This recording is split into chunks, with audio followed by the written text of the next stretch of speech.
तर मित्रांनो, घरोघरी मातीच्या चुली या मालिकेच्या येणाऱ्या भागामध्ये मकरंद आणि ऐश्वर्या यांचा ऋषिकेशला खतम करण्याचा प्लॅन, जानकीपासून दूर करण्याचा प्लॅन यशस्वी होताना आपल्याला दिसतोय. म्हणजे होतं काय, उद्याच्या भागामध्ये पोलीस ऋषिकेशला पकडून एका गोदामात डांबतात.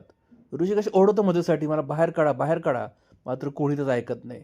ते पोलीस ऐश्वर्या फोन करून सांगतात, तुमचं काम झालंय. तिकडे ऐश्वर्या आणि मकरंद जबरदस्त खुश होतात.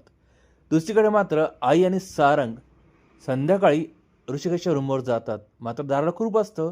जानकी पण तिथे तेवढ्यात येते आणि आई जानकीलाच धमकी देतात की माझा ऋषिकेश कुठं आहे, त्याला तर काही झालं तर मी तुला सोडणार नाही. आता बिचारा जानकीला काही कळत नाही की हा ऋषिकेश गेला तरी कुठे आहे.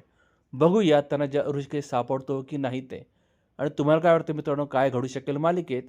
कमेंटद्वारे जरूर कळवा. व्हिडिओ आवडल्यास व्हिडिओ लाईक आणि शेअर करा आणि पुढचा भाग सविस्तर जाणून घेण्यासाठी चॅनल सबस्क्राईब करून बेल आयकॉन जरूर प्रेस करा. भेटूया पुढच्या भागात. तोपर्यंत काळजी घ्या.